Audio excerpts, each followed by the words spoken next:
Bienvenue sur votre chaîne préférée Élu 2.0. Tu seras peut-être surpris par ce que je m'apprête à partager, mais il est crucial de garder le silence et de te concentrer sur ce qui vient vers toi. Tu regardes une autre vidéo, exclusivement pour les élus. Si tu ne fais pas partie des élus, il est probable que tu ne regarderas pas cette vidéo jusqu'au bout. N'hésite pas à l'arrêter, car le contenu pourrait ne pas trouver d'écho dans ton âme ou ton esprit. En revanche, si tu es un véritable élu, tu comprendras absolument tout ce que je vais t'expliquer. Je me tiens devant toi aujourd'hui avec un message qui pourrait changer le cours de ta vie. Ce ne sont pas juste des mots pour capter ton attention. Ils sont l'essence même de la vérité. Ce que tu t'apprêtes à entendre n'est pas un sermon de plus ou une collection de proverbes sages. Non, ce que je vais partager avec toi porte le poids de la vie et de la mort. C'est un message qui peut allumer un feu en toi, un feu qui consumera les doutes, les peurs et la négativité qui t'ont retenu. Ce message va enflammer ton esprit, car il est ancré dans la parole de Dieu, la source ultime de vérité et de puissance. Je me tiens devant toi en tant que messager, une voix dans le désert, qui appelle les élus. Oui, toi. Pour te réveiller à cette réalité, tes mots ont le pouvoir de façonner ton destin. La Bible nous dit dans Proverbe 18h21, « La mort et la vie sont au pouvoir de la langue. Quiconque l'aime en mangera les fruits. » Ce n'est pas une métaphore, ni une expression poétique. C'est une loi divine, une vérité spirituelle qui régit le tissu même de nos vies. Les mots que tu prononces ont le pouvoir de créer ou de détruire, de bénir ou de maudire, d'apporter la vie ou la mort. Alors je te demande, quel genre de vie veux-tu vivre? Quel héritage veux-tu laisser?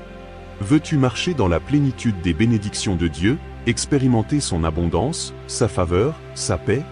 Ou veux-tu continuer dans le cycle de la défaite, du désespoir et de la destruction qui vient des mots non alignés sur la volonté de Dieu pour ta vie? Le choix est tien, et le pouvoir est dans ta langue. Bienvenue à une parole de sagesse. Si tu n'es pas encore abonné, abonne-toi maintenant, aime la vidéo et active les notifications pour rester connecté à la parole de Dieu. Avant d'approfondir ce message, arrêtons-nous un instant pour réfléchir à l'ampleur de cette responsabilité. Dieu, dans son infinie sagesse, t'a confié le pouvoir de la parole. Il t'a donné la capacité de prononcer des mots qui peuvent façonner le monde autour de toi. Ce n'est pas un pouvoir à prendre à la légère. C'est une responsabilité divine qui demande sagesse, discernement et maîtrise de soi. Dans le livre de la Genèse, nous voyons la puissance des mots en action. Dieu dit « que la lumière soit ». Et la lumière fut. Genèse 1h3. Par une simple parole, Dieu a fait jaillir la lumière des ténèbres, l'ordre du chaos, la vie du néant. Cette même puissance créatrice réside en toi, car tu es fait à l'image de Dieu. Tes mots ont le pouvoir de créer, de faire surgir la vie, de manifester la volonté de Dieu sur terre comme au ciel. Mais à un grand pouvoir correspond une grande responsabilité.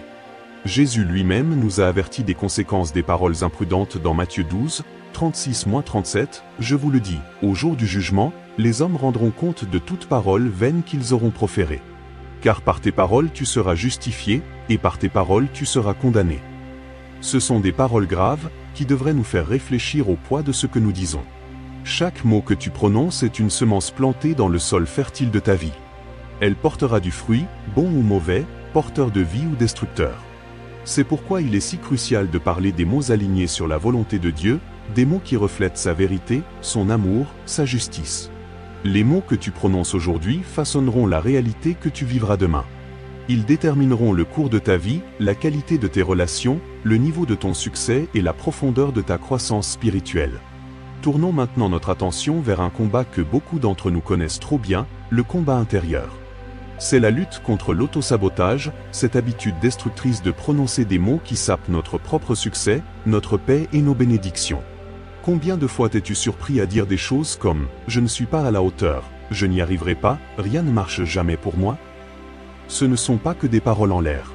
Ce sont des déclarations qui façonnent ta réalité. Quand tu parles négativement, tu sèmes des graines de doute, de peur et d'échec dans ta vie. Mais je suis ici pour te dire qu'il y a de l'espoir, et cet espoir réside dans le changement de ton langage. Dieu t'a donné l'autorité de déclarer la victoire sur ta vie. Dans Marc 11h23, Jésus a dit, « Je vous le dis en vérité, si quelqu'un dit à cette montagne, ôte-toi de là et jette-toi dans la mer, et s'il ne doute point en son cœur, mais croit que ce qu'il dit arrive, il le verra s'accomplir. » Remarque l'accent mis sur « dit » et « croit ». Ce que tu déclares avec foi a le pouvoir de déplacer des montagnes. Ce que tu proclames avec confiance dans les promesses de Dieu s'accomplira. Il est temps de briser les chaînes de l'autosabotage en parlant des mots de foi et de victoire. Au lieu de dire « je ne peux pas », déclare « je puis tout par celui qui me fortifie ». Philippiens 4h13. Au lieu de dire « je ne suis pas assez bien », proclame « je suis une créature merveilleuse ». Psaume 139, 14. Au lieu de dire « rien ne marche pour moi », déclare « toute chose concourt au bien de ceux qui aiment Dieu ». Romains 8h28. Laisse tes mots s'aligner sur la vérité de Dieu et regarde ta vie se transformer. La Bible est remplie d'exemples de la puissance de la confession positive, cette pratique de prononcer des paroles de foi et de victoire sur ta vie et tes circonstances. Un des exemples les plus puissants se trouve dans l'histoire de David et Goliath. Quand David, un jeune berger, fit face au géant Goliath, il ne recula pas de peur. Au contraire, il prononça des paroles de foi et de victoire. Il déclara « Aujourd'hui, l'Éternel te livrera entre mes mains, je t'abattrai et je te couperai la tête. » 1 Samuel 17h46. Les paroles de David n'étaient pas des vantardises vides. C'étaient des déclarations enracinées dans sa foi en Dieu. Il savait que le pouvoir de la vie et de la mort était dans sa langue, et il choisit de parler la vie. Résultat, il vainquit Goliath et apporta la victoire à Israël. Voilà la puissance de la confession positive. Quand tu parles avec foi, tu t'alignes sur la volonté de Dieu et tu invites sa puissance à agir dans ta vie. Ce principe n'est pas juste pour David, il est aussi pour toi. Tu as le pouvoir de parler la vie dans tes circonstances. Quand tu fais face à des défis, ne prononce pas des mots de défaite. Déclare plutôt les promesses de Dieu sur ta vie. Face à la maladie, déclare « Par ses meurtrissures, je suis guéri ». Ésaïe 53, 5. Face aux difficultés financières, déclare « Mon Dieu pourvoira à tous mes besoins selon sa richesse ». Philippiens 4h19. Face à la peur, déclare « Ce n'est pas un esprit de timidité que Dieu nous a donné, mais un esprit de force, d'amour et de sagesse ». 2 Timothée 1h7. Tes mots ont le pouvoir de changer tes circonstances. Ils ont le pouvoir de redonner vie à des situations mortes, d'apporter l'espoir dans le désespoir, la victoire dans la défaite. Mais cette puissance n'est effective que lorsqu'elle est enracinée dans la foi, alignée sur la parole de Dieu, et prononcée avec assurance et conviction. Maintenant que nous avons exploré la puissance de la confession positive, tournons-nous vers l'importance de garder ta langue. La Bible nous met en garde à maintes reprises contre les dangers des paroles imprudentes. Dans Jacques 3, 5-6, nous lisons « La langue est un petit membre, et elle se vante de grandes choses. Voici, comme un petit feu peut embraser une grande forêt. La langue aussi est un feu, c'est le monde de l'iniquité. » Les mots que tu prononces peuvent allumer des feux de discorde, d'amertume et de douleur, non seulement dans ta vie mais aussi dans celle des autres. C'est pourquoi il est si crucial de garder ta langue, d'exercer la maîtrise de soi et de parler avec sagesse. La Bible appelle cela le fruit de l'esprit, Galates 5, 22-23. C'est une discipline qui demande de l'intentionnalité, de la vigilance et de la prière. Jésus lui-même a souligné l'importance de garder nos paroles dans Matthieu 12, 36-37. Ces paroles sont un rappel saisissant de la portée éternelle de ce que nous disons. Chaque mot que nous prononçons est enregistré dans les livres célestes, et nous devrons un jour en rendre compte. Ce n'est pas un appel au silence, mais un appel à parler avec sagesse. C'est un appel à utiliser tes mots pour édifier, non pour détruire, pour bénir, non pour maudire, pour encourager, non pour décourager. Proverbe 15h nous enseigne, une réponse douce calme la fureur, mais une parole dure excite la colère. Que tes paroles soient pleines de grâce, assaisonnées de sel, afin qu'elles édifient et ne détruisent pas. Colossiens 4h6. La discipline du silence, savoir quand parler et quand se taire, est un aspect souvent négligé de la garde de ta langue. Ecclésiaste 3h7 nous dit qu'il y a un temps pour se taire et un temps pour parler. La sagesse consiste à savoir discerner la différence. Il y a des moments où la chose la plus puissante que tu puisses dire, c'est rien du tout. Dans les moments de colère, de frustration ou de douleur, le silence peut être un bouclier qui protège ton cœur et ton esprit de parole que tu pourrais regretter plus tard. Jésus a montré l'exemple de cette discipline lors de son procès devant Pilate. Malgré les fausses accusations et l'injustice qu'il subissait, il choisit de garder le silence. Matthieu 27, 12-14. Son silence n'était pas de la faiblesse, mais de la force. C'était un témoignage de sa maîtrise de soi et de sa confiance dans le plan du Père. Dans ta propre vie, il y aura des moments où le silence sera la voie la plus sage. Quand tu es tenté de parler sous le coup de la colère ou de la frustration, arrête-toi et prie. Demande à Dieu la sagesse de savoir quand parler et quand te taire. Que tes paroles soient peu nombreuses mais puissantes, prononcées avec intention et un but précis. Maintenant que nous comprenons l'importance de garder notre langue, explorons quelques étapes pratiques pour nous assurer que nos paroles sont vivifiantes, édifiantes et alignées sur la volonté de Dieu. 1. Médite la parole de Dieu chaque jour. Le psaume 19h14 dit « Que les paroles de ma bouche et la méditation de mon cœur soient agréables devant toi, Éternel. » Quand tu remplis ton esprit de la parole de Dieu, elle débordera naturellement dans ton langage. Prends l'habitude de méditer les Écritures quotidiennement, laissant la parole façonner tes pensées, tes attitudes et tes mots. 2. Prie pour la sagesse et le discernement. Jacques 1h5 nous encourage à demander à Dieu de la sagesse, et il nous la donnera généreusement. Avant de parler, prends un moment pour prier pour la sagesse et le discernement. Demande à Dieu de guider tes paroles, de t'aider à parler d'une manière qui l'honorait et qui bénit les autres. 3. Pratique la maîtrise de soi. Proverbe 13h3 nous enseigne « Celui qui veille sur sa bouche garde son âme, celui qui ouvre de grandes lèvres court à sa perte. » La maîtrise de soi est un fruit de l'esprit, et elle est essentielle pour garder ta langue. Entraîne-toi à retenir ta langue dans les moments de colère ou de frustration. Prends une grande respiration, fais une pause, et choisis tes mots avec soin. 4. Parle des paroles de vie et d'encouragement. Éphésiens 4h29 nous instructe qu'il ne sorte de votre bouche aucune parole mauvaise, mais, s'il y a lieu, quelques bonnes paroles qui servent à l'édification et communiquent une grâce à ceux qui l'entendent. Prends l'habitude de parler des paroles de vie et d'encouragement à ceux qui t'entourent. Que ce soit un mot gentil, un compliment ou une parole d'affirmation, utilise tes mots pour édifier et bénir les autres. 5. Entoure-toi d'influences positives. 1 Corinthiens 15h33 nous avertit, ne vous y trompez pas, les mauvaises compagnies corrompent les bonnes mœurs. Les personnes avec lesquelles tu t'entoures peuvent avoir un impact significatif sur ton langage. Choisis de passer du temps avec ceux qui parlent la vie, qui t'encouragent et qui partagent tes valeurs. Laisse leur influence positive t'inspirer à prononcer des paroles qui honorent Dieu. 6. Réfléchis à tes paroles chaque jour. À la fin de chaque journée, prends un moment pour réfléchir aux mots que tu as prononcés. Demande-toi, mes paroles ont-elles édifié ou détruit? Étaient-elles alignées sur la parole de Dieu? Reflètent-elles l'amour et la grâce de Christ?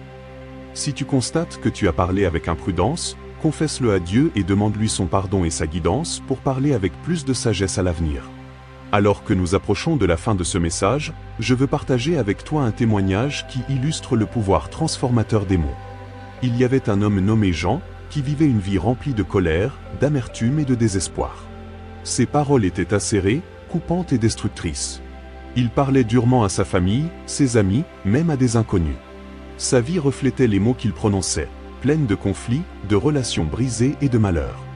Un jour, Jean rencontra un pasteur qui prêcha sur le pouvoir de la langue. Le message transperça son cœur, et il réalisa que ses paroles avaient été la source d'une grande partie de la douleur et de la souffrance dans sa vie. Il confessa ses péchés à Dieu et demanda pardon. Il commença à étudier la Bible, à prier pour la sagesse, et à choisir consciemment de prononcer des paroles de vie, d'amour et d'encouragement. Alors que Jean changeait sa façon de parler, sa vie commença à se transformer. Ses relations furent restaurées, son cœur fut rempli de paix, et il expérimenta la joie et l'abondance qui viennent quand on parle des mots alignés sur la volonté de Dieu. Le témoignage de Jean est un puissant rappel qu'il n'est jamais trop tard pour changer notre façon de parler et expérimenter le pouvoir transformateur des mots. En recevant ce message, ne le laisse pas simplement remuer ton cœur pour ensuite disparaître.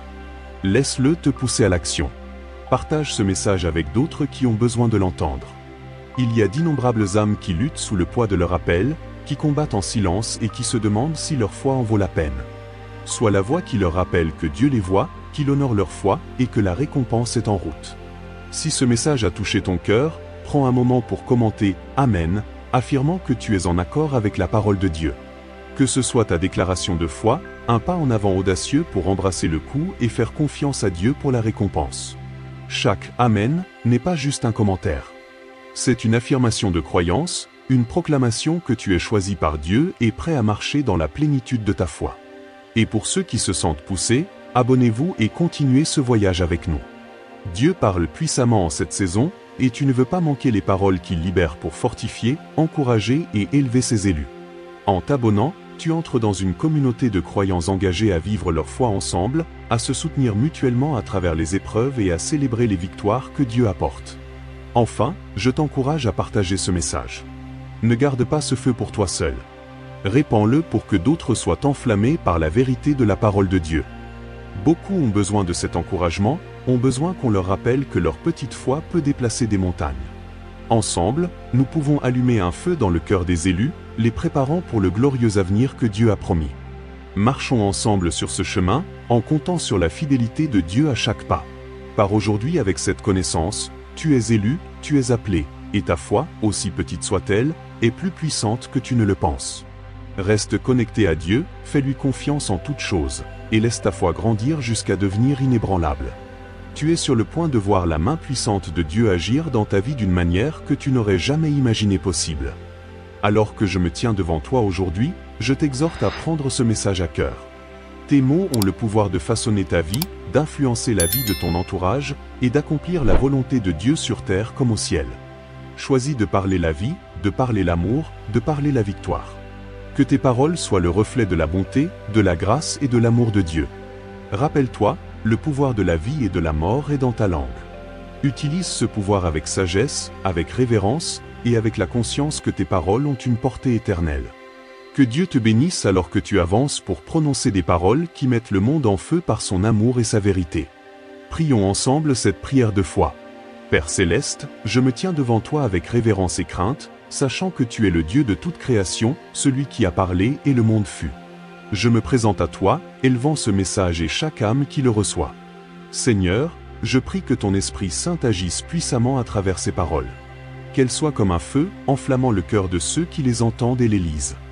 De même que ta parole est décrite comme un marteau qui brise le roc, que ces paroles brisent les chaînes de négativité, de doute et de désespoir qui ont tenu ton peuple captif. Père, je te demande de purifier nos langues et nos cœurs. Enseigne-nous à prononcer des paroles de vie, des paroles de foi, des paroles de victoire. Que nos bouches soient des sources de bénédiction, déversant sagesse, encouragement et vérité. Seigneur, réduis au silence toute voix de l'ennemi qui cherche à semer discorde, destruction ou mort par nos paroles. Puissions-nous être des vases de ta grâce, parlant avec l'autorité et l'amour qui viennent de toi seul. J'élève ceux qui partageront ce message, Seigneur. Que leur obéissance à répandre ta parole soit abondamment bénie. Que ceux qui entendent ou lisent ce message soient attirés plus près de toi, et que leur vie soit transformée par la puissance de ta parole. Seigneur, bénis chaque personne qui s'abonne, aime et commente Amen à ce message. Que leur déclaration d'accord soit une semence plantée en terre fertile, produisant une moisson de justice, de paix et de joie dans leur vie. Père, je prie que tu places une garde à notre bouche, afin que nous ne péchions pas contre toi par nos paroles. Enseigne-nous la discipline du silence quand il le faut, et donne-nous la sagesse de savoir quand parler et quand retenir notre langue. Que nos paroles soient assaisonnées de grâce, remplies de l'amour de Christ, et reflétant ta vérité. Seigneur, pour chaque cœur brisé, pour chaque âme fatiguée, je prie que ce message soit comme un baume, apportant guérison et restauration. Qu'il soit un phare d'espérance, projetant la lumière dans les coins les plus sombres de nos vies. Que tes paroles apportent la vie là où il y avait la mort, l'espérance là où il y avait le désespoir, la paix là où il y avait le chaos. Je t'invite maintenant à considérer une dimension encore plus profonde de cette vérité. Ta parole n'est pas seulement créatrice, elle est aussi prophétique. Lorsque tu déclares les promesses de Dieu sur ton avenir, tu participes activement à leur accomplissement. Tu n'attends pas passivement que les choses arrivent, tu les appelles à l'existence, comme Dieu l'a fait au commencement. Chaque « je suis conforme à l'écriture », chaque « je vais fondé sur une conviction divine » est un acte prophétique qui perce les ténèbres du naturel pour faire briller la lumière du surnaturel. Tes déclarations de foi tracent un chemin dans l'invisible, un chemin que ta réalité finira par emprunter. Ne sous-estime jamais ce pouvoir d'anticiper, par ta langue, la réalité que Dieu a déjà préparée pour toi depuis les fondations du monde. Pense aussi à ceci, chaque fois que tu choisis de bénir au lieu de maudire, de pardonner au lieu d'accuser, tu reproduis le cœur même de Christ. Ta langue devient alors un instrument de rédemption dans un monde fracturé. Lorsque tu rencontres l'injustice, la méchanceté ou la trahison, ta réaction naturelle pourrait être d'user de paroles acérées. Mais l'appel qui t'est lancé, à toi l'élu, est plus haut. Il s'agit de répondre par la bénédiction, de surmonter le mal par le bien. Ces paroles-là, imprégnées de grâce surnaturelle, ont une puissance de guérison et de transformation qui dépasse toute logique humaine. Elles désarment l'adversaire et libèrent la puissance réconciliatrice de Dieu. En parlant ainsi, tu ne fais pas que contrôler ta langue, tu la sanctifies, tu en fais une offrande vivante, agréable à ton Père. Il est également crucial de réaliser que tes paroles construisent ton atmosphère spirituelle personnelle. Autour de toi, il y a une ambiance, un climat, que tes déclarations quotidiennes contribuent à former. Parler constamment de tes problèmes, de tes craintes ou de tes maladies, c'est comme créer un brouillard spirituel épais où la présence de Dieu devient difficile à discerner. À l'inverse, parler de sa grandeur, de sa fidélité et de ses promesses, c'est comme laisser entrer un vent pur et un soleil vivifiant dans ton esprit. Cet air que tu respires spirituellement déterminera ta clairvoyance, ta force et ta paix intérieure. Alors, demande-toi, quelle atmosphère est en train de créer le son de mes propres paroles? Est-ce l'humidité lourde du doute, ou la clarté lumineuse de la foi? N'oublions pas non plus la dimension communautaire et collective de notre parole. En tant qu'élus, nous ne sommes pas des îles, nous formons un corps. Les paroles que tu prononces dans ton foyer, dans ton groupe de prière, sur ton lieu de travail, ont une résonance bien au-delà de toi. Elles peuvent soit fortifier l'édifice commun, soit en fragiliser les fondations. Une parole de découragement peut répandre un feu de désunion, tandis qu'une parole de foi, même murmurée, peut être le déclic qui renverse des forteresses pour toute une communauté. Ta responsabilité est donc aussi envers tes frères et sœurs. En veillant sur tes paroles, tu contribues à protéger et à édifier le peuple de Dieu tout entier. Ensuite, il y a le combat contre la parole hâtive, cette tendance à réagir avant d'avoir écouté, compris et prié. La sagesse des proverbes nous met en garde. Celui qui répond avant d'avoir écouté fait un acte de folie. Cette folie peut coûter cher en paix, en relation, en opportunité. L'esprit qui est en toi est un esprit de paix, d'ordre et de maîtrise de soi. Il te donne la capacité de cette pause sacrée, ce court instant entre une émotion et une parole où tu peux choisir la vie. Saisis cet instant. Fais de ce silence intérieur ton refuge, le lieu où tu consultes ton Dieu avant de donner voix à ta pensée. Cette discipline transformera tes réactions en réponses réfléchies, et tes paroles gagneront en poids et en autorité. Considère aussi la puissance sanctifiante de la parole confessée. Lorsque tu confesses tes péchés, non pas avec une condamnation accablante, mais avec un cœur repentant, cette parole prononcée brise la puissance du secret et de la honte. Elle ouvre la porte à la lumière et à la purification. De même, confesser la vérité de Dieu sur toi, même quand tes sentiments la contredisent, c'est activer un processus de sanctification. En disant « Je suis saint par le sang de l'agneau », alors que tu te sens faible, tu invites cette sainteté à pénétrer chaque aspect de ton être. Ta langue devient l'outil par lequel la vérité positionnelle de Dieu, ce qu'il déclare que tu es, devient ta vérité expérientielle et pratique. Il y a également un temps pour les paroles de combat, les déclarations autoritaires contre les forces des ténèbres. Ta langue est aussi une épée. Ne l'utilise pas pour blesser des personnes qui sont faites à l'image de Dieu, mais pour frapper les liens spirituels, les mensonges et les sièges de l'ennemi. Rappelle-toi que Christ a vaincu le tentateur en citant avec autorité la parole de Dieu, il est écrit. Face aux assauts de confusion, de condamnation ou de peur, ton arme n'est pas la discussion sans fin, mais la déclaration cinglante de la parole vivante. Il est écrit que je suis plus que vainqueur. Il est écrit que rien ne me séparera de son amour. Il est écrit que ma vie est cachée avec Christ en Dieu. Parle à la montagne avec l'autorité de celui qui l'a déjà vaincu. Enfin, chéris la beauté et la puissance du témoignage. Raconter ce que Dieu a fait pour toi, c'est bien plus que partager une histoire. C'est libérer à nouveau la puissance qui a opéré dans cette situation. Le terme « témoignage » dans l'Écriture est lié au mot « sang ». Ton témoignage a une puissance vitale. Chaque fois que tu racontes avec gratitude une guérison, une délivrance, une provision, tu inocules la foi à ceux qui l'entendent et tu glorifies Dieu. Ta langue, en relatant les exploits du Seigneur, devient un instrument de louange et d'évangélisation puissante. Ne garde pas ces trésors pour toi. Parle des œuvres de Dieu. Fais retentir sa bonté.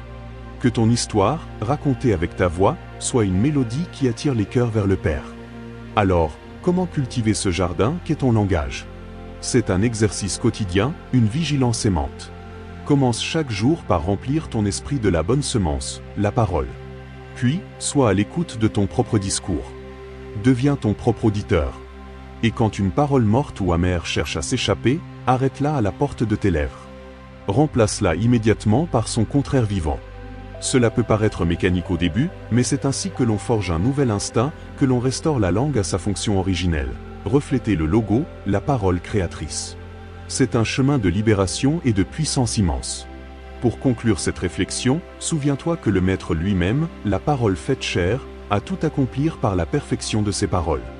Il a pardonné par une parole, calmé la tempête par une parole, ressuscité les morts par une parole. Et ce même esprit qui reposait sur lui habite en toi. Tu as été équipé pour marcher sur ce même terrain de la parole créatrice et rédemptrice. Alors, avance avec une sainte hardiesse et une profonde humilité. Que tes paroles soient peu nombreuses, pesées et pleines de vie. Parle comme celui qui sait qu'il devra rendre compte, mais aussi comme celui qui sait qu'il a reçu l'autorité de bénir, de guérir et d'appeler à l'existence ce qui n'est pas encore. Ta langue, entre tes mains, est une clé. Utilise-la pour déverrouiller les trésors des cieux et les déverser sur la terre. Au nom puissant de Jésus, je décrète qu'aucune arme forgée contre ce message ou contre ceux qui le reçoivent ne prospérera. Que le feu de ta présence consume tout plan de l'ennemi, et que ta parole accomplisse tout ce pourquoi tu l'as destiné. Merci, Seigneur, pour la puissance de ta parole, pour le privilège de parler la vie, et pour la transformation qui vient quand nous alignons notre langue sur ta vérité. Nous te rendons toute la gloire, l'honneur et la louange. Au nom puissant de Jésus, nous prions. Amen. Si ce message a touché ton cœur et que tu souhaites soutenir notre mission de diffuser la parole de Dieu, un lien est épinglé dans les commentaires ci-dessous. Aucun don n'est trop petit. Ta générosité, même d'un seul centime, peut apporter espérance et joie dans la vie de quelqu'un. Merci de t'associer à Dieu dans cette œuvre importante.